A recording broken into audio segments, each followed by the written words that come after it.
looking, throwing in the end zone. Montana, touchdown, John Taylor. Young to the air, Young to Jerry Rice, touchdown San Francisco. Young stumbles on the way back and fires up the middle. Pass is caught by Owens. Hello and welcome to the 49ers Plus Podcast post-Super Bowl edition. I'm your host, Al Moriello, and this is your source for the most objective 49ers discussion and analysis, plus timely and entertaining sports and pop culture topics. And today is a 49ers only episode, the only podcast this week devoted to post-Super Bowl fallout. We're going to be talking therapy time, everybody going nuts over the loss, how devastated people are.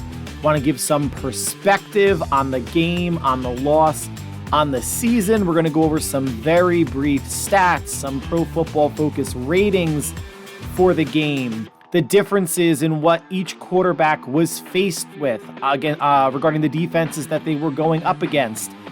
The running game, each team got to 30 or more, but for the 49ers, it was not enough situationally. Health status, how the Niners were healthy going into the Super Bowl, but did not come out of the Super Bowl healthy. Why Kyle Shanahan took the ball in overtime.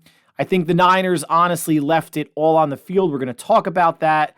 We're going to be talking about the differences in this game, how it was a coin flip game, and now we are officially 6 months until any sort of NFL football in August, which would be preseason, and thoughts on what I'm going to be doing between now and then, in addition to having a weekly podcast since we are now in the off season. Like always, it starts with the Niners, but this podcast, it's going to end with the Niners as well as we dive into the Super Bowl. So let's get right onto it. Let's talk Niners. So guys, this was a tough one, right? This was a really tough one. Back and forth game. 2 turnovers apiece. Goes into overtime. Niners score. Chiefs answer with the touchdown for the win. You guys all know that. But what I want to do is say I'm sorry, because I am putting the blame for this game, the outcome of this game, on myself. You see, the past 2 playoff games, the Packer game and the Lion game, I wore the same outfit. Got washed in between each one. Let's not go nuts thinking I'm some sort of gross slob. Maroon or reddish hooded sweatshirt, maroon reddish t-shirt underneath that. Socks, boxers that have a gold plaid pattern to it. So I have my gold and cardinal or crimson represented, light blue shorts, and then black sweatpants over it. That's like basically my nighttime outfit. You know, I go to sleep with a t-shirt and shorts on, so I take the sweatshirt off, the sweatpants off, and I kind of roll into bed. That's what I was wearing for the Packer game. They won. You know, washed that stuff, wore it for the next Sunday, the championship game. Washed it, saved it for the Super Bowl. I looked down Super Bowl night after the game, after I talked to my son after the game, and I'm not wearing my black sweatpants. I'm still in my blue Adidas wind pants and whatever shorts I usually wear underneath that, because if I go to the gym, I'll just take the wind pants off. And, you know, so wintertime, I usually kind of double up shorts and sweatpants or wind pants of some sort. During the excitedness, looking forward to the game, I had the right shirt on, I had the right hooded sweatshirt on, had the right boxers on, and socks, it's not the same pair of socks, just the same type of socks that I would wear, but forgot to change the pants and the shorts. So that's on me. So I apologize to everybody out there who is listening. So a little bit of levity before we get into, if you want to call it therapy talk or perspective about the game. Now, I didn't watch post-game. As soon as Mecole Hardman caught the touchdown, I turned the game off. My son and I watched it in the basement. My son actually went to a Super Bowl party, watched the first half at his friend's house, came home. We watched the second half in overtime together. In our basement, I was down here because I watched the 2013 Super Bowl against the Ravens in my computer room /den. They lost. Watched the first Chiefs Super Bowl in my living room. They lost. So he came down here and they lost again. But so as soon as Mecole Hardman caught the touchdown, I turned the TV off. There could have been a flag on that play. It could have been a false start, something, offensive pass interference. I would have had no idea. I didn't have my phone, anything, because my son was really upset. Went up to his room, got up there and talked to him. But even after that, and then after that, like my friends were, texting me, sorry, Al, great game. So I knew it was over. But, I didn't watch SportsCenter didn't watch the post game, didn't watch SportsCenter, didn't watch NFL Network, Sunday night or even Monday, and I'm recording this on a Tuesday, didn't go on to social media until Monday night because I was wondering, are people calmed down yet? No. Social media, especially 49er Twitter, is a cesspool of vitriol and morons on a good day, let alone coming off of a Super Bowl loss. So it's like it's Tuesday now. I haven't put SportsCenter on or NFL Network. No need to relive any of that yet. At some point, I'll watch the game again just because it's football. I have the NFC Championship game on tape. I'm sure I'll watch the second half of that because at least it had a better ending. But for folks on Twitter and social media, you would think somebody died for some of these folks. You would think that there was some catastrophic event in their lives. And let's just say the death of a family member, because the way people are reacting, have been reacting, and probably will still react throughout the course of this week and beyond is over the top. Now, I don't know if you're doing that for just dramatic effect. It's social media, it's Twitter, Facebook, Reddit, TikTok, whatever. And then you want people to engage with your melodramatic nonsense.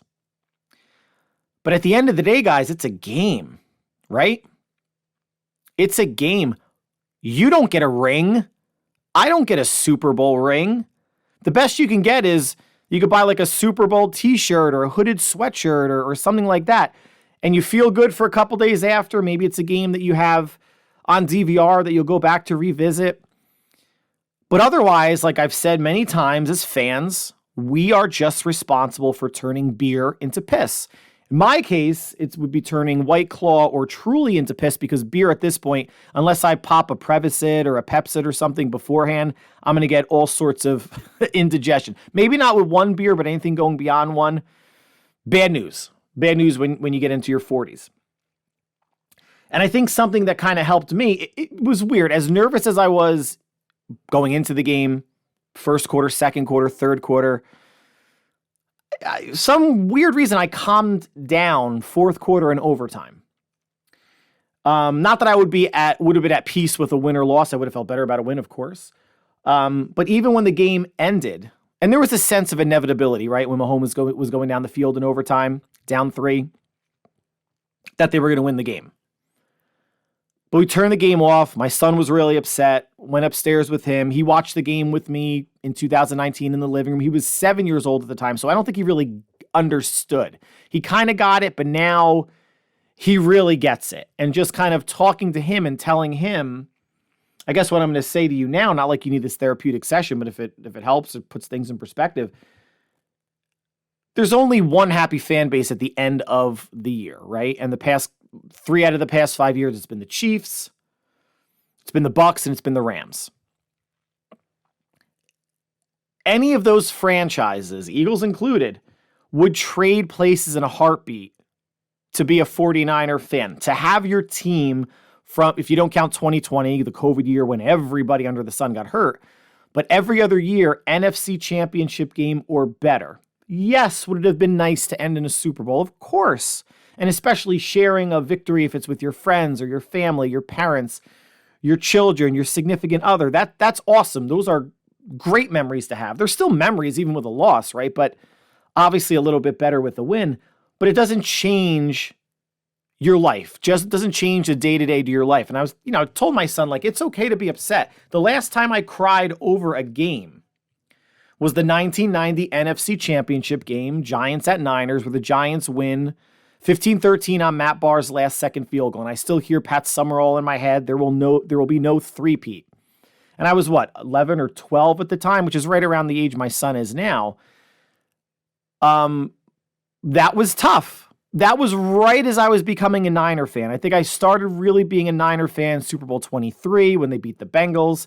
I remember I went to my aunt's house after ice skating with my parents, my aunts and uncles, cousins. We went to my aunt's house to watch that game. Super Bowl 24 was at my parents' house. I remember watching that with my cousins. I remember it being on the TV in our kitchen, and it's a small TV, and I was watching the game, and I was like 10, 11 years old, running around with my friends, but I knew I was rooting for San Francisco. And then obviously the Giant game the next year was tough. The year after that, they did not make the playoffs, and then it wound up being 92 and 93 against the Cowboys, which were tough years until they finally broke through in 94.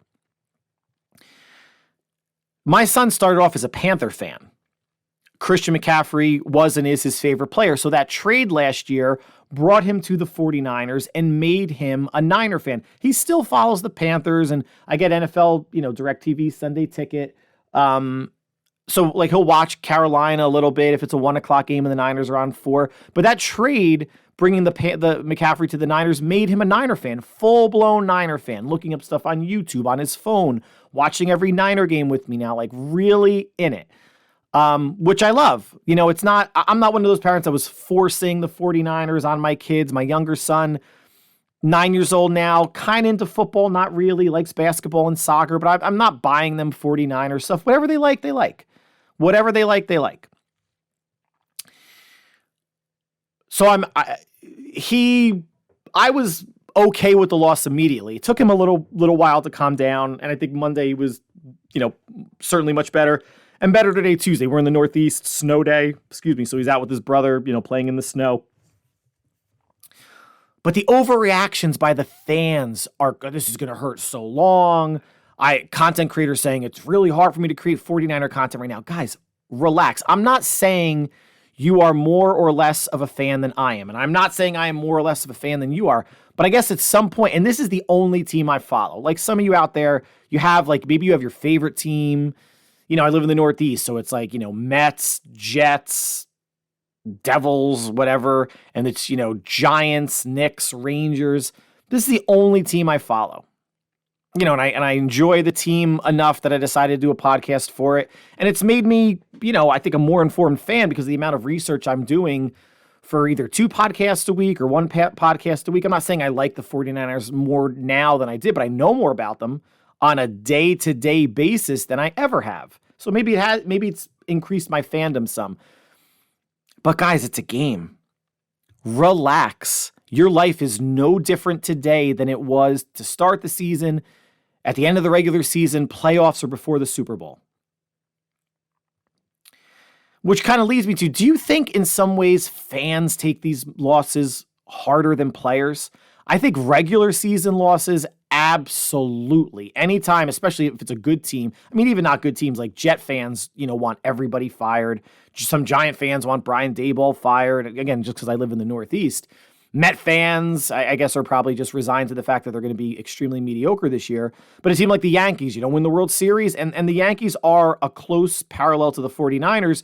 Teams that people that grew up with them in the 80s and 90s, seeing 5 Super Bowls, has the same mentality as Yankee fans who might be in their early 30s who've really only known World Series for a good amount of their young adult life or their early teens, late teens, whatever it may be. So there's this right to life, right to championships that Niner fans have, that Yankee fans have. And I look at Yankee fans like, Jesus Christ, just shut the hell up. You've seen a whole bunch of championships. You're in the playoffs every year, but it's not good enough.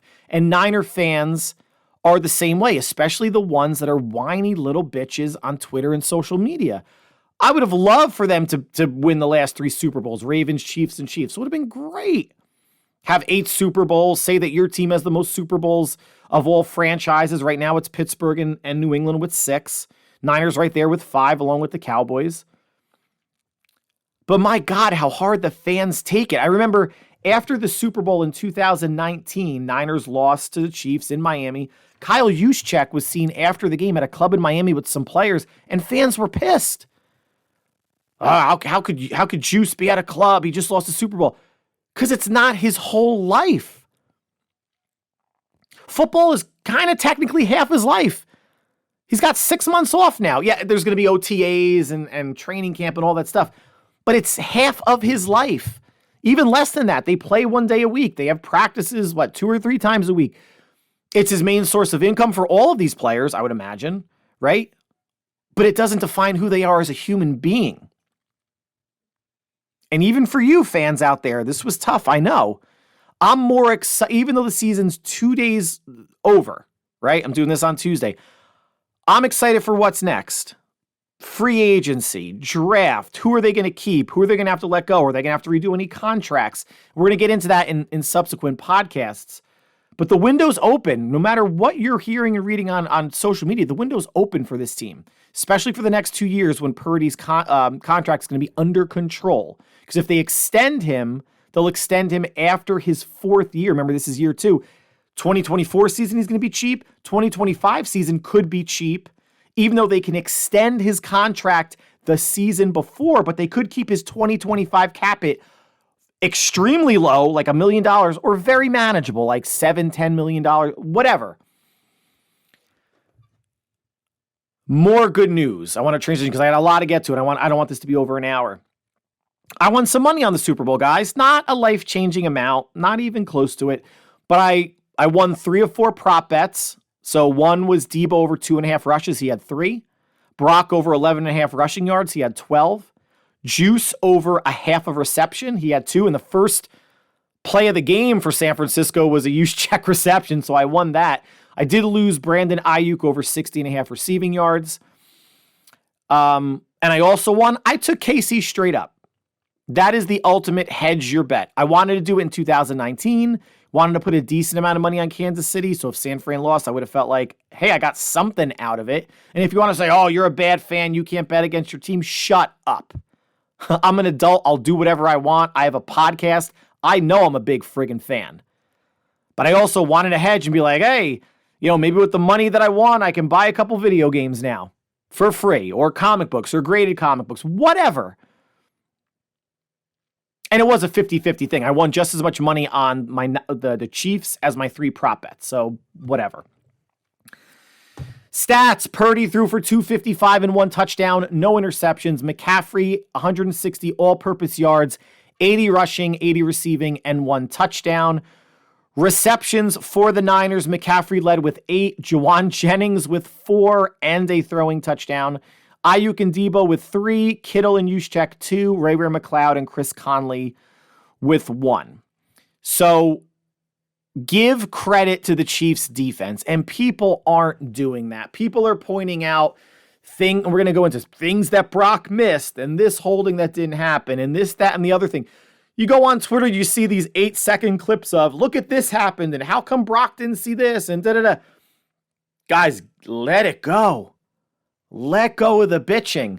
Give the Chiefs credit. The Chiefs were the number 2 pass defense in the number 2 overall defense, and number 2 or 3 pass defense in the NFL. They're only allowing about 180 yards a game.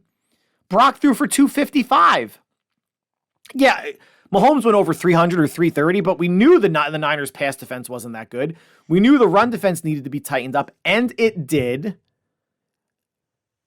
Steve Wilks called a great first half. And the adjustments that were made by the Chiefs, and the Niners made some as well. You got to tip your hat to the team that just executed a little bit better. The Chiefs defense executed against the Niners better than the Niners D executed against the Chiefs offense. L'Jarius Sneed and McDuffie, Pro Bowl, All-Pro cornerbacks, really limited Ayuk and Debo. 3 catches each. Debo did have 3 carries as well. Brock missed Ayuk on a deep pass, although Ayuk wasn't necessarily looking for the ball. You heard the commentator say if he just kind of ran through that, he might have had a touchdown. And Debo down the right sideline on what looked like it was going to be a screen, like a screen pump and go, overthrew Debo by about a yard. But again, Purdy on both plays. On the Debo pass, he was rolling. The Ayuk pass, he was not, but pressure in his face most of the night. Only 1 sack for the Chiefs, but there was pressure. So anytime you could say, how did Brock not complete this? Brock has proven himself to be a 68 to 72% completion percentage passer and a fantastic processor of the field. He completed 61% of his passes against the Chiefs. Credit the Chiefs. Tight, sticky, you heard the word sticky coverage. They were challenging the 49ers receivers much more than the Niners were challenging the Chiefs receivers. But when you're that's why McCaffrey had 8. That's why Jennings had 4. Granted, one more reception than Ayuk or Debo, but Jennings doesn't usually have 4 catches, maybe 2 or 3 at the most. But where was Kittle? Kittle had 2 receptions. One was for no yards, so he had 1 catch for 4 yards. The Chiefs can't take away everybody, right? And if you're playing man up across the board on some plays, then I expect Kittle to be the one that's beating the linebacker or the safety in coverage. And it was Jennings that was the second leading receiver, not second targeted, but second leading receiver in terms of receptions. Whether Kyle didn't scheme it open or where were the pick plays or crossing patterns, I'm not sure. But you got to give the Chiefs defense. We all know Steve Spagnuolo is a very good defensive coordinator, a great defensive coordinator. And Purdy still threw for 255. The Niners still ran for 110 yards, whatever it may be. We're going to get to that in a second. Snead and McDuffie did their part.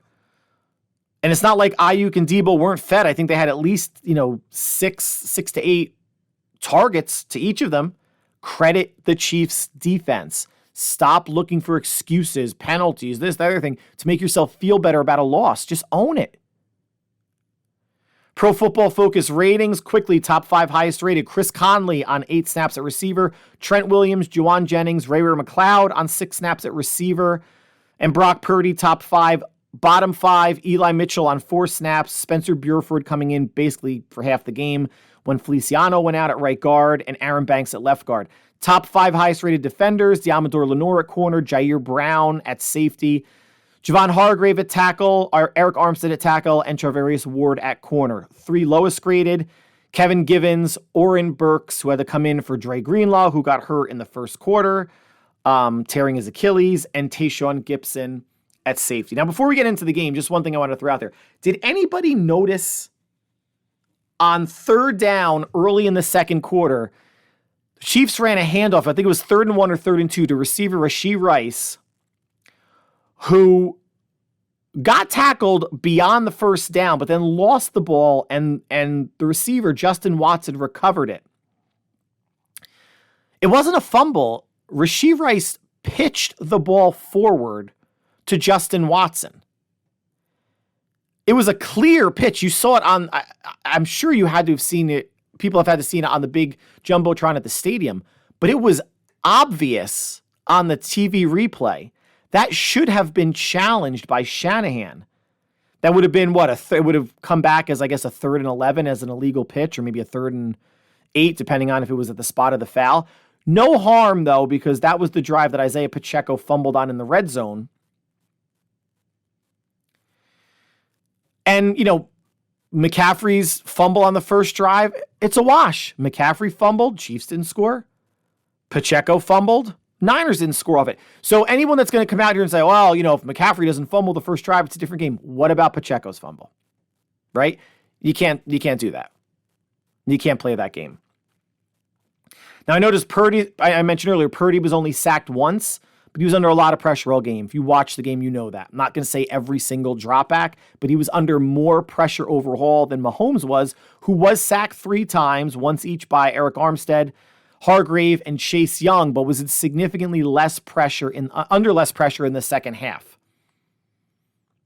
And like I mentioned, Purdy was playing against tight coverage, not always man, but tight coverage. Even in zone, the Chiefs were up. The Chiefs players on defense were up to not only stop the run, but to not give gimme 5 to 8 yard completions to Purdy and the offense. Mahomes played for some of the game against soft coverage, and the pressure dwindled somewhat in the second half. If you remember, it was either the 3rd or 4th, I guess it was the 4th quarter, Kyle on a 3rd down wound up calling a timeout when Steve Wilks had players way too far off the line of scrimmage. I think it was like a 3rd and 6. He had players 7 or 8 yards deep. Shanahan didn't like the look of that. Call timeout, as he should. I've been saying this, guys. If you've been listening to the podcast, You don't need to play bump and run every play. But you don't need to play 8 to 10 yards off either. You are giving teams yards. If you want to do it on 3rd and 10, 3rd and 15, you want to play 10 yards off to keep everything in front of you, making sure you make the tackle, fine. But I think we saw this game, and I was proud of how Steve Wilks called the game in the first half, and really, like, all game. Mahomes was the X factor, as everyone knew he was going to be, the best player on the planet, keeping plays alive, making throws, converting first downs with his legs. But if Wilks has a fatal flaw defensively, it's he acquiesces yards too easily. 1st and 15, 2nd and 15, you should be not 10 yards off. Linebackers and defensive back safety saying, here's 6 to 8 yards. We're content with a 3rd and 7, 3rd and 8. No. I'm not saying blitz. Challenge receivers. Challenge these mediocre receivers of the Chiefs. Beyond Kelsey, Rashee Rice, nice player. Not a game breaker yet. Justin Watson, no. Marquez Valdes-Scantling, no. Of course, you may have a Edwards-Helaire or a McKinnon out of the backfield, but Noah Gray, I know he had 2 receptions, but come on. Challenge these players. There is no game breaker on the team. There's no Tyreek Hill, whose speed just is a complete different dimension. Yes, the chemistry between Mahomes and Kelsey, you knew it was going to be there, and you knew Kelsey was going to get his in the second half. But Wilks doesn't need to blitz to play aggressively. And then he was calling blitzes at the end of the game. And you heard Tony Romo say it. Why are you coming? Again, you could send 5. You don't need to send 6 or 7. Mahomes can feel it coming. You could play coverage. Force a throwaway. There were ill-timed blitzes, and there was soft coverage that was ill-timed as well. People on social media calling for Shanahan should get fired. He's not going anywhere, clowns. Kyle Shanahan is not going anywhere. He's one of the reasons why they're there. Yes, they can't get over the hump, but they've run into Patrick Mahomes twice. The Eagles ran into Patrick Mahomes. And Shanahan ran into Tom Brady when he was the coordinator of the Falcons and Brady was with the Bucs. He's run into generational quarterbacks, and he's not even a defensive coach. It falls to the defense to get those stops. D'Amico Ryan got lit up last year in Santa Clara by the Chiefs. Different Chief team, different Chief offense. I get it. 44-23. Steve Wilks let up 25 points, and 6 of them came in overtime. And it is a different Chiefs offense. I get it. The run game for both teams, Niners 31 for 110, Chiefs 30 for 130. The Niners got the 31, but situationally, they did not get to the high enough volume that I would like, and we're going to go into that momentarily. If you take away quarterback runs, and we just want to talk about designed, actual running back designed runs, because I know Mahomes had one designed run in there on a 4th down in overtime. Niners were 28 rushes for 98 yards on designed running back runs. Chiefs, 21 for 64, 3 yards to carry. They did a great job stopping Isaiah Pacheco, that very good Chiefs offensive line, even without Joe Thuney. And I think, Rashee Rice got some carries. I think Helaire might have gotten a carry or 2, or McKinnon. Patrick Mahomes was the leading rusher on the day. And yes, he had, I think, a 12, 13-yard run on that 4th down where he kept like a read option and nobody, it might have been more than that, 20-yard run, where nobody knew who the heck had the ball. But the actual straight-up traditional run defense. Mahomes is not Lamar Jackson or Josh Allen, where you have to account for the quarterback too for designed run plays. Mahomes can break the pocket and pick up plays with his legs just like Purdy can, but their legs are not built into the running game of the offense, if that makes sense. So kudos to Steve Wilks for really, again, 21 for 64, controlling the running game of the Chiefs. Now, I mentioned the 31 runs that the 49ers got, and I said jokingly last podcast that 31 was the magic number because in the Chiefs' losses, 6 losses, the teams against them averaged per game 30.5 rushes. And I said, well, you can't have a half a rush, so 31's the magic number, Kyle. Well, he got to 31. Here was the problem. The 49ers had 14 runs in the first half. All right, you're tracking pretty decent there. But only 4 runs in the third quarter, and the first run, of course to McCaffrey, came with 5:01 left in the third. Then they had 6 in the fourth. And then in overtime, I think there was 7. The Niners had 10 runs on their last 2 offensive drives, meaning their field goal drive in the fourth quarter and their field goal drive in overtime. In the fourth quarter, 3 runs on that drive led to a field goal. In overtime, that drive that took up about 7 minutes, 7 rushes and a field goal.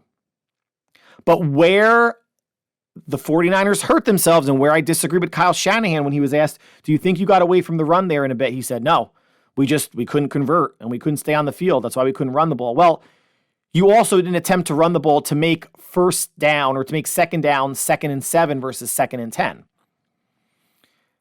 Their second half possessions, remember, the Chiefs got the ball to start the third quarter. Mahomes threw no one's talking about that, threw a bad pick. Bad overthrow, Jair Brown with an interception. Niners start the ball off at the Chiefs' 44. To me, if they run the ball 3 times, they're in field goal range. They'll go up 13-3 if Moody makes it. Instead, first drive, pass, pass, pass, punt. Next drive, pass, pass, pass, punt. 2 straight drives, 2 3-and-outs, no run to be had. Next drive, run, okay, pass, pass, punt, fumble off of Darrell Luter's foot that Ray McCloud can't corral, and the Chiefs scored. But as the Niners are going 3-and-out, the Chiefs go interception, first drive, punt, second drive, field goal, third drive. So even with the Niners doing nothing, it's a 10-6 game. San Francisco's leading. And then with the punt fumble, the Chiefs cash in right away on a Mahomes throw to Marquez Valdes-Scantling. And at that point, I threw a pillow at the TV. Now it's 13-10 Chiefs. Guess what happens next drive? Touchdown drive that makes it 16-13 because Moody misses the extra point. 5 runs, 7 passes. Bit more balanced. Kyle Shanahan is being disingenuous if he's saying, I don't think we got away from the run. The Niners should not have cared if the Chiefs were coming out looking like they were going to play run defense. And I don't recall exactly the formation for their first 2 3-and-outs where it was pass, pass, pass, punt. Exert your will. Line up in 11 personnel, 2 receivers, or is it 2 tight ends, fullback, running back, and run it down their throats. Break their will. Take their soul. Or run it out of a passing formation. They do a lot of shotgun handoffs. Could have done that as well. But to not have a run play with the offensive player of the year on your team in the backfield until 5:01 of left in the third quarter, which is your third drive, the first play of your third drive, that's a cardinal sin. Shanahan, I don't know if he's outthinking himself, getting too cute, too much confidence in Purdy, wanting to maybe put the Niners in a better position for conversions if, again, the Chiefs are showing a run D. But remember, we all knew going into this, the Chiefs are a middle-of-the-pack run defense, which also accounts for them loading up the box on teams against the run. And the strength is in their pass defense, number 2 or 3 overall pass defense during the regular season. Why would you not push the envelope for 40 runs then? And you don't want to be predictable and have every first down be a run, but I would have been okay with that. And even if you go first down run, second down run, third down, play action, something, exert your will. And if McCaffrey was getting tired, bring in Mitchell. He's a strong runner anyway. Or not anyway. In addition, it was harsh word, unforgivable to get the ball at the 44-yard line and not attempt one run. A 6-yard run gets you to the 38, which means it would be a 55-yard field goal if you get nothing else, which is within Moody's range, right? And you make it a 2-score game if he converts. And it was more disheartening to see how well they ran at the end of the fourth quarter and overtime that they didn't do it in the third. Didn't commit to it and be stubborn with it. Be stubborn with the run. I'm not going to say Shanahan was stubborn with the pass. On the day, Purdy had 38 attempts and they had 31 runs. So that's decent balance. But the way in the first half and even into the second half, the first drive, after the first drive, you go 3 and out, pass, punt. Next drive, you better be running the ball. And they didn't. The Chiefs' secondary was winning more often than not versus the Niners receivers. And if that's the case, pound the rock. I'll even say the 49ers' last drive in the fourth quarter, they should have run more. Remember, they got the ball back with a little over 5 minutes to go, or almost 6 minutes to go. They get down to Kansas City territory. It's 1st and 10 at the Chiefs' 40, 3:27 left. If they convert this first down, they can bleed the clock out and kick a field goal to win.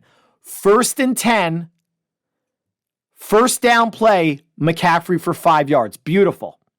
Now you're at 2nd and 5 from the Chiefs' 35. They decide to pass it to Kittle for no gain. You're at the 2-minute warning. The only benefit that happens there is that it was a completed pass.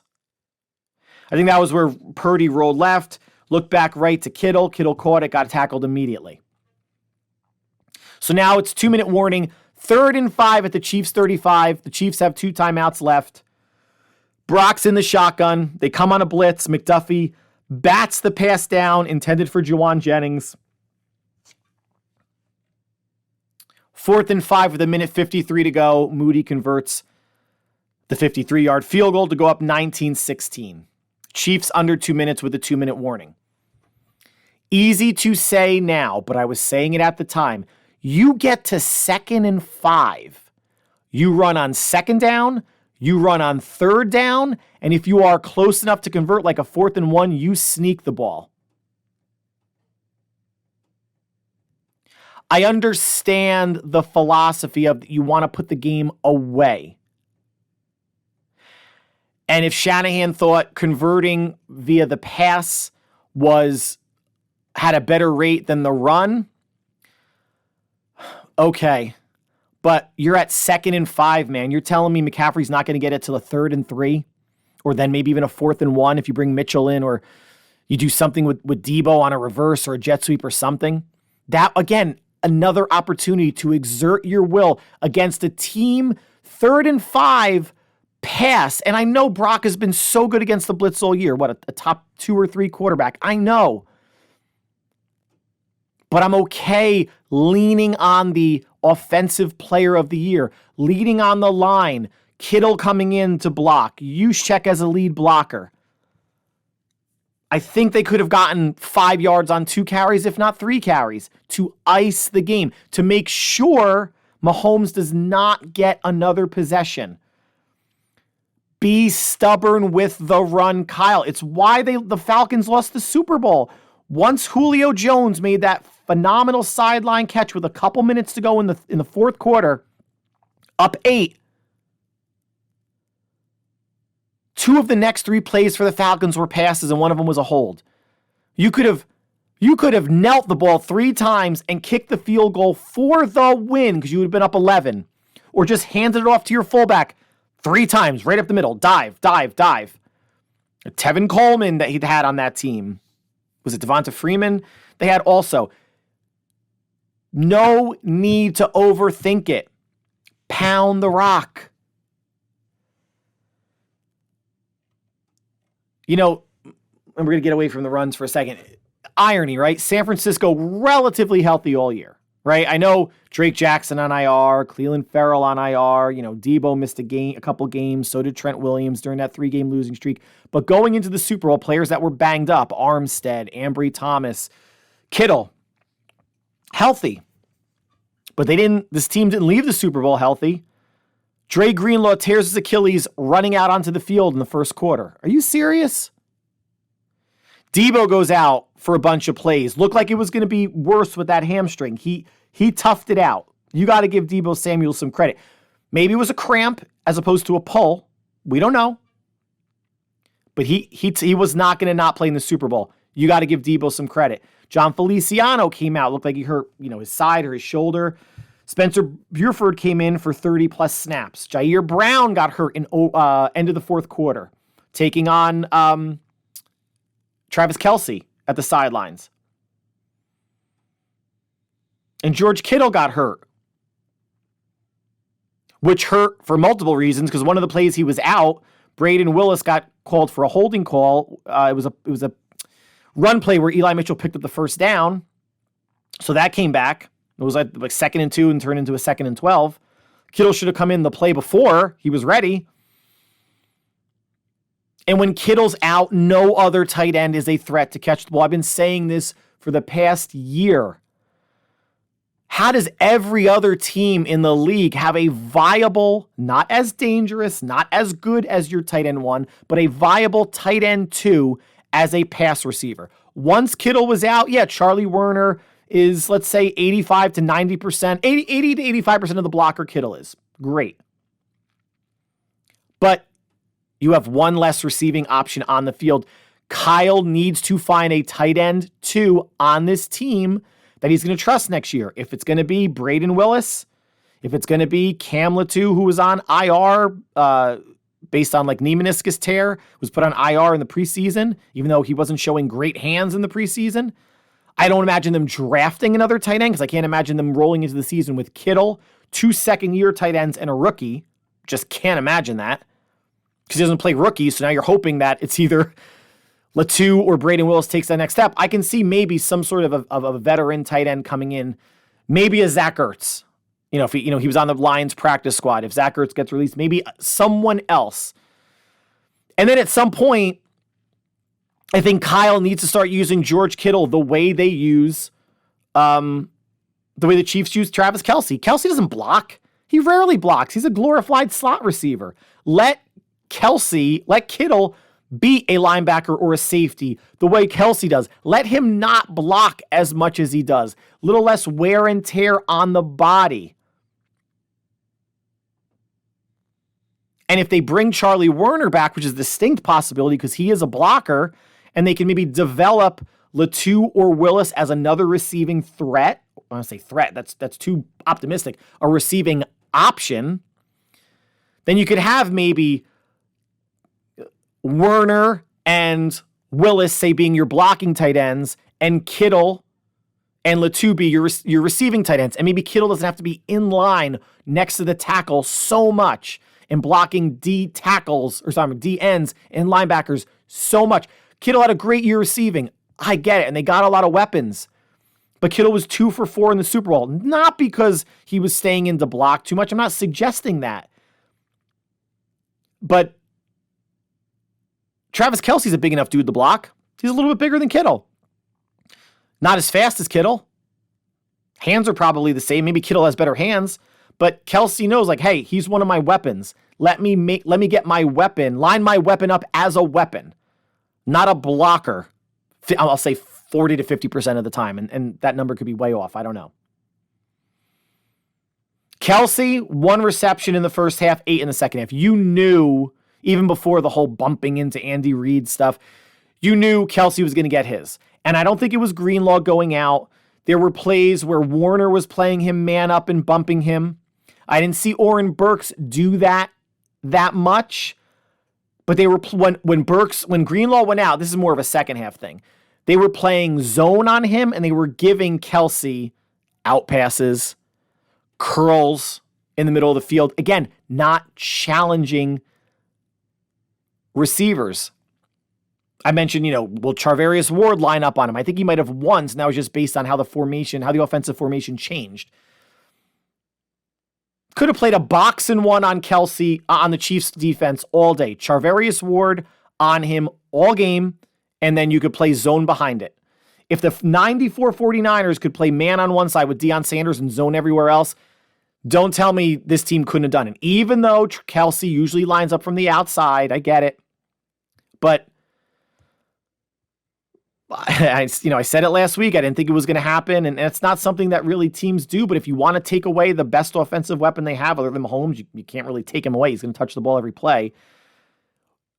It would have been an interesting thing to see. They mixed it up. Warner was on him some. I guess Greenlaw before he got hurt. Burks was.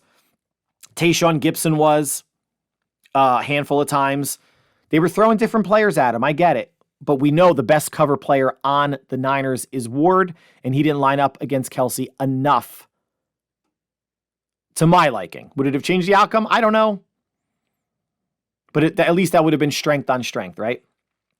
Now, Kyle taking the ball in overtime. I thought it was a curious decision, as many other people did.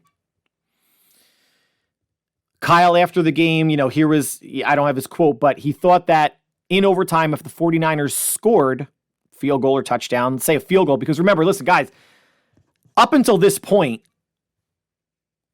Chiefs only scored one touchdown. And they didn't drive the field to do it. That was from the 21-yard line, the Luter fumble that McLeod tried to jump on, and the immediate strike to Marquez Valdes-Scantling. One Chiefs touchdown all 4 quarters, and they did not drive the length of the field to do it. They didn't even drive a quarter of the field to do it, less than a quarter of the field, just a hair over a fifth of the field, if you want to get exact, from the 21-yard line. So he thought, if the defense, if the Niners can score, get anything, touchdown, field goal, I don't know if he was assuming field goal, and the Niners can stop and force the Chiefs to match, then the Niners would get the ball next, and it's sudden death, next score wins. Okay. The second that Fred Warner said, we want the ball, I told my son no, I was texting my friends no. The only thought I had at the time was the defense tired? They were just on the field for that 2-minute drive. Were they gassed? Maybe. Shanahan didn't say anything about that affecting his decision-making. He was going over, I guess, the analytics with people before the game. But they got, and he thought that might have been their best bet. We're going to get into the whole overtime thing. They didn't know about overtime. It worked out-ish, right? They go right down the field. And hey, here's another drive where who'd have thought it? 7 runs, 6 passes, they kick the field goal. Balance. But the reason, again, with that whole, even like in college football, right? You want the ball second because you want to know what you need to do.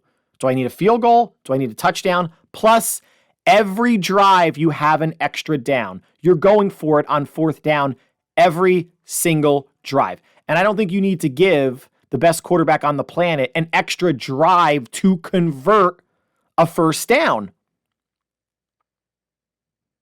Let them go down the field and you can match it. Then, oh, by the way, if they kick a field goal and you decide to, kick a field goal, then play sudden death, great. They score a touchdown, they're up 7. You score a touchdown. Now you have the decision. Do I want to go for 2 and the win right here or kick the extra point and keep playing? And now it's sudden death. You're more in control. You have more visibility, maybe not control. You have more visibility into what you need to do if you get the ball second. But the Niners drove. They got down to the Chiefs 9 on 3rd down and 4. This was the incompletion that Brock more or less threw it away. He was looking at Jawan Jennings on a quick out. And this is another one where the Twitter twats are replaying this saying, the Purdy haters. Oh, your NFL MVP candidate, Miss Brandon Ayuk, is wide open. And yes, he was. Ayuk beat the corner off the line. The corner fell. Ayuk is open in the back of the end zone. By the time Ayuk is 1 or 2 steps past the corner, Brock is throwing it away. Brock had time because Chris Jones was in his face immediately because they did send a blitz again. I think 5, if not 6 players. He couldn't get off his first read. He did not have time, guys, to get off his first read. So it's okay to say, well, he should have hit Jennings. He should have hit Ayuk. When you have one free rusher, if not another, coming after you, because the rusher on the bottom of the screen, I think it was either Kittle or Werner, blocked the linebacker and then released. So you had a defensive tackle and linebacker bearing down on Purdy. He had no chance. But 3rd and 4, was there? And Kyle said afterwards they weren't considering running the ball there. Why not? You know when you saw it at the end of the 4th quarter, right? When you had to kick the field goal to go up 19-16. When it's a passing down, Spagnuolo's bringing heat. And the Niners haven't been able to beat it. They haven't called plays that are blitz beaters. Again, 3rd and 4 from the shotgun. If Shanahan is guessing a blitz is coming from Spagnuolo, which it did, where are the crosses? Where's the screen? Where's the beat? Otherwise, it was a 5-yard out to Jennings, which is still a quick pass. But you have to get the ball either over the end, whoever's rushing at you, it's a farther throw, versus something over the middle. I'm not an offensive coordinator. I'm not going to critique the play call. But maybe if it's a pass play, maybe you keep 7 in the block and hope your 3 receivers, say it's Debo, Ayuk, and Jennings, one of them can get open, but at least you're blocking man up. Or maybe you keep McCaffrey into block and then a little outlet or something. There was, I think, 4 or 5 in the pattern, but it wasn't a blitz beater, and a run would have caught the Chiefs off guard, in my opinion. Even from shotgun, somehow shotgun, or again, a sweep to deep, jet sweep to Debo or to McCaffrey, or even a tunnel screen, right? Get your blockers out on the edges or near the numbers, and it's a quick throw from Purdy, so the rush does not affect it at all. Again, this is Tuesday morning quarterback. Moral of this story was end of the 4th quarter, that final drive, and a 3rd and 4. I think they are run downs. Because again, if McCaffrey picks up 3 and you get into 4th and 1, you could decide, do I want to kick the field goal, or are we going to go for it to try to punch it in for the touchdown? Listen, I think this game, the Niners left it on the field, man. This was a coin flip game. The hustle was there. The effort was there. I know there were some clips that kept being replayed over and over in the championship game where people weren't giving all-out hustle, going to ball carriers. Steve Wilkes, I think, called overall a very good game and a great game in the first half. And you heard the commentator saying the Niners were dominating the Lions in the first half. You knew the Chiefs were going to adjust. It was going to be, how would the Niners adjust to the Chiefs' adjustments? And even though the Chiefs came out and scored 10 in the 3rd quarter, the Niners withstood that. They got a pick immediately from the Chiefs. Couldn't do anything with it because they did not run the ball. Or they didn't run the ball. I'm not saying that definitely would have solved that drive, but all we know is the first 2 drives in the 3rd quarter, pass, pass, punt, pass, pass, pass, punt, pass, pass, pass, punt. No Christian McCaffrey, no Eli Mitchell involved at all. But they withstood that push. Purdy matched Mahomes' scores in the 3rd and 4th quarter. Chiefs scored a touchdown on the punt fumble off a Luter's foot, 13-10 Kansas City. Immediate next drive, Niners go down the field, touchdown to Juwan Jennings, 16-13, missed extra point. After that, Chiefs field goal. Niners, so 16-16. Niners answer with a field goal, 19-16. Chiefs field goal at the end of the game, less than 2 minutes to tie it, to go to overtime. Niners get the ball, go up again, 22-19. Chiefs get it, go down the field and score a touchdown, 25-22 final. Anyone coming out here saying, Purdy was really good, but you need to be great to beat Patrick Mahomes. All right. Tua didn't beat him. Josh Allen, who a lot of people in the media blow and got 1 first place vote over, and Purdy got none for MVP, that was ridiculous. Josh Allen didn't beat him.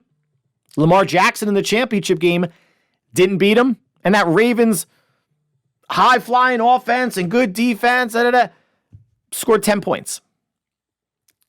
Look up the stats, guys. Brock Purdy had the best passing day against the Chiefs defense this postseason. It's a defense that has not given up more than 27 points all year. They're only, I think, averaging 14-ish or 15 points per game in the regular season.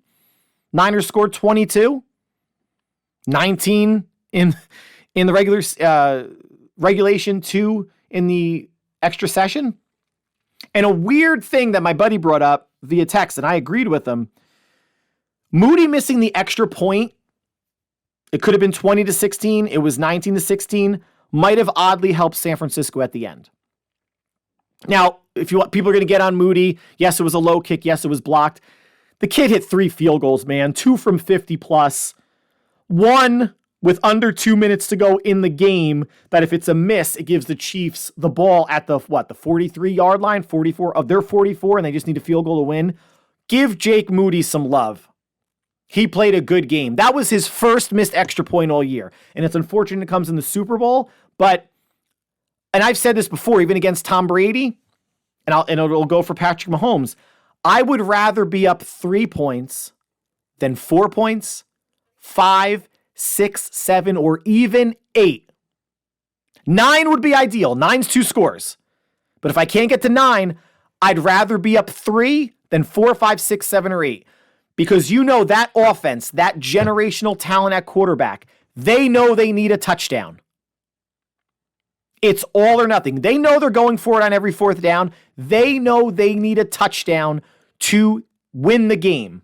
When you're up 3, you don't take as many chances. You are not rushing to the line as much. You know, once you get to basically the 35-yard line or 40-yard line with Harrison Butker of San Francisco, you're in field goal range. You don't want to risk it. You get into your opponent's territory, San Francisco territory. Now you're not putting the ball in harm's way because you don't want to take the 3 points off the table. And yes, did they go for the touchdown at the end of the game? A pass to Travis Kelce down the left sidelines, Fred Warner in coverage, batted it away. They went for it. But I can guarantee you Mahomes and Reed's mentality and probably play calling would have been different if they were down 4 instead of down 3. Doesn't mean the Niners win that game or lose that game. And it doesn't. We don't even know if that game would have come down to that 4th down that the Chiefs wound up kicking the field goal on if it was 20-16 instead of 19-16, because you have no idea how that the drive may just look completely different. Just may look completely different. And if it was different, do we really not think that the Chiefs would have scored on 4th down? The way that Mahomes does stuff and Reed draws up plays, if the Niners were up 20-16, the Chiefs probably would have scored there to win the game 22-20. Or 23-20 if they would have kicked the extra point if there was time remaining. I don't know. Now, there was a lot made after the game of the 49ers players not knowing the overtime rules. I have 2 quick trains of thought on this. One, how is that possible? Not from like a coaching standpoint, but from players watch football. Players watch playoff football. They watched that Chiefs-Bills game a couple years ago that caused them to change the overtime playoff rules. So the fact that people didn't know it was odd. Should it have been something that Shanahan and the coaches hammered home in the 2-week preparation leading up to the Super Bowl? I guess so, but the odds of a game going to overtime versus, 2-minute drill at the end, situation football, everything else that they have to cover, I don't want to say that's at the bottom of the list, but once you get into overtime, you could, and you heard, the refs explained it to people. You get 3 timeouts. Reviews are initiated from the booth. There are no coaches' challenges, and we're going to treat this as a brand new game. Meaning that if the quarter runs out, you just keep playing because each team is guaranteed a possession. So people want to jump on, Shanahan didn't educate his players, and that's on coaching, da-da-da. All right, fine. Knock yourself out because you need something to talk about and bitch about. But here's the fact of the matter. It didn't have any impact on the game at all. 0 impact on the game. Doesn't matter that the clock was winding down and out, at the end of the 5th quarter, the first overtime. Chiefs scored. And if they had gotten stopped, they would have just kept playing.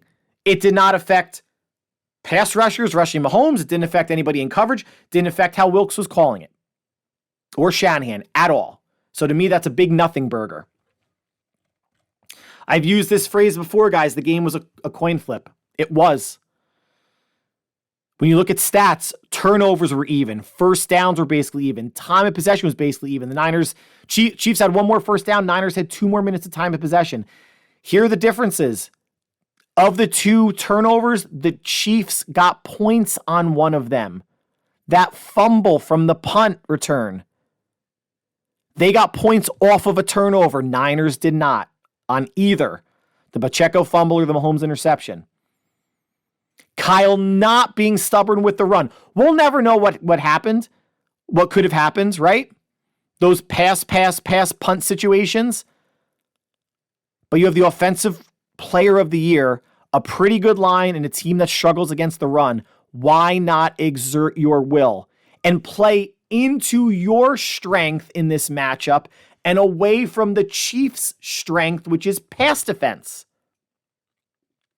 And I also mentioned, if you wanted to run out of passing formations, which is basically shotgun for this team, they didn't do that enough. They got to 31 runs. It could have been closer to 40, and that could have been the recipe for winning. And last but not least, the Chiefs have Mahomes. Nobody else in the NFL does. He is the only elite quarterback. He is a generational quarterback, right? You're coming off of Brady, who killed a lot of teams' hopes, except the Giants twice and the Eagles. He's a generational quarterback that is now, still perfect in the postseason outside of playing Tom Brady? So even the generational ones have trouble with another generational one. Mahomes lost to Brady in the 2020 AFC Championship game at home. And he lost to Brady when Tom was with the Bucs 2 years later. Or a year later, excuse me. I said it before, did Tua beat Mahomes? No. Did Josh Allen beat Mahomes? No. Did Lamar Jackson beat Mahomes this year? No. Purdy went toe-to-toe. Score for score. Matched. I am not saying he's Patrick Mahomes. Brock Purdy was an MVP candidate this year. Had the best statistical throwing season for a 49er quarterback ever. And got several compliments from the Chiefs staff, Spagnuolo included, saying how he shredded their zone defense. And they see a lot of Drew Brees qualities in him. The Niners have a franchise quarterback, guys.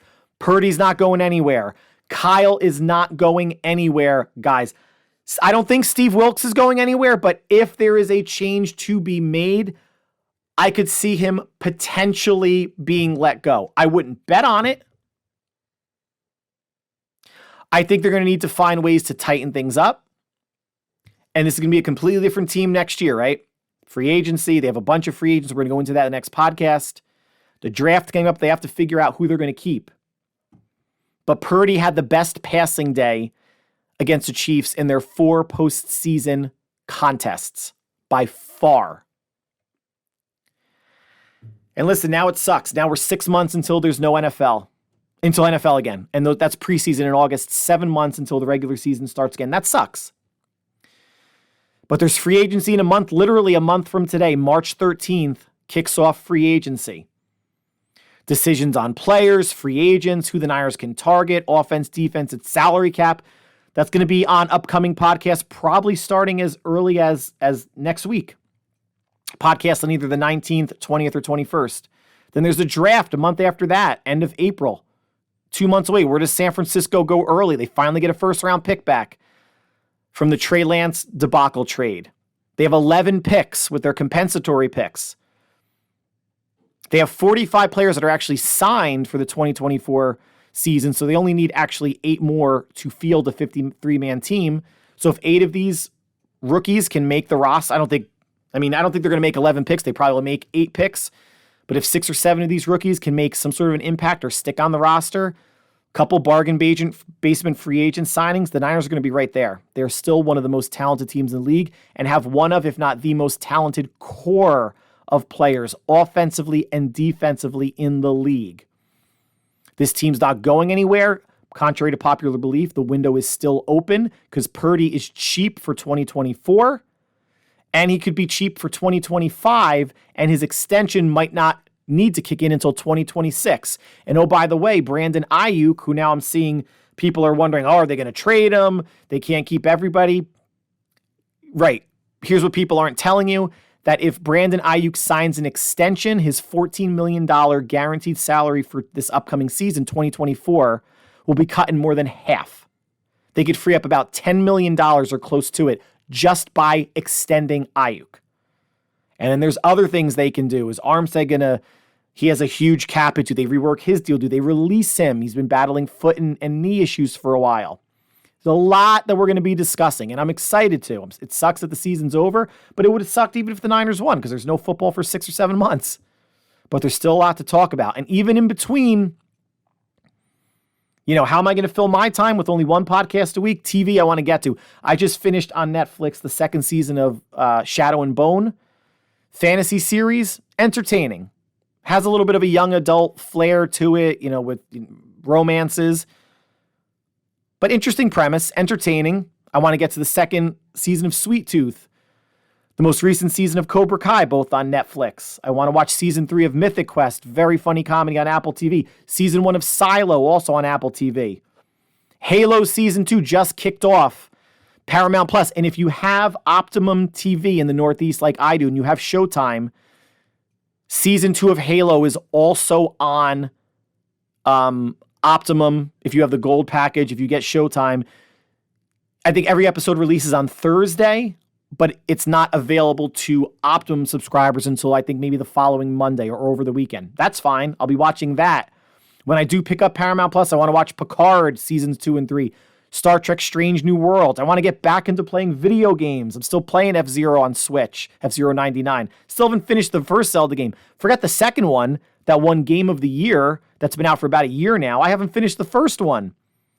Witcher 3, Assassin's Creed Black Flag, the God of War game that came with the PS5. We got my son. Haven't played that yet. Looks awesome. And FIFA Soccer, which is now Football Club 24. Started playing that with my younger son. Really good game.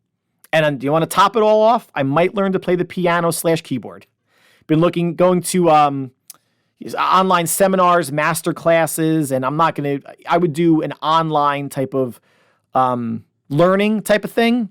Just trying to figure out what type of keyboard to buy. I do have some fantasy football winnings floating out there from the past season. Won one league, came in second in another. So I have some, I don't call it disposable income, but income I could put to a good use because it's something that I've always wanted to do. So there may be some weekdays and weekdays when the kids and my wife are out of the house that I may be learning to play the piano and keyboard. If that's the case, there might be some instrumental background music to, maybe some of this 49er podcast stuff, courtesy of yours truly. But first things first, I got to make the purchase. Guys, great year. Niners got to watch them till the last game of the season. And on top of that, they gave us an extra quarter of football, a 5th quarter in the Super Bowl to watch. Didn't go the way that we wanted to, but it was a great season nonetheless. And the farther, a lot of us get away from it, the more I think we'll realize it's a great season. They have a great head coach, a solid coaching staff, super talented roster, if not the most talented roster in the league, but now they just have to figure out salary cap stuff, which every team does. The Saints are like $70 to $80 million over the cap every year. Every year they field the team. Now, yes, the Niners have to make decisions on some players. They do, but they're going to be able to field the team, guys, and the core is still here. The core offensively is still intact and will be intact for the foreseeable future. Let's see if they can make some noise next year or 2024, 2025, because then with Brock's salary, unless he takes a huge it's not even hometown discount for the Niners, then things are going to get tougher. But a fantastic season, a lot of good stuff, a lot of great situations, games, memories to reflect on, and an all-time great Super Bowl that everybody was treated to. And I just saw the most watched Super Bowl in NFL history. And no matter what side of the field you were on or side of the fence in terms of rooting interest, obviously Niner fans listening to this podcast, it was a great game. Not one that I want to watch right now, but in time that I will. And even for your average fan, the Niners and Chiefs just laid it all on the field. It's a great, great football season if you're a Niner fan, but a slightly better one if you're a Chief fan. So that concludes the podcast for this week. As I mentioned, we're going to be in a weekly format for the foreseeable future. Upcoming podcasts will have plus content as well, but we are going to be diving into any noteworthy news between now and we next speak, and we are going to be diving into the salary cap, free agents, who the Niners could be looking to bring back, and what the squads or the starters or rosters can look like on both sides of the football. But until we speak again, stay happy, healthy, and safe, and we will talk soon. Take care.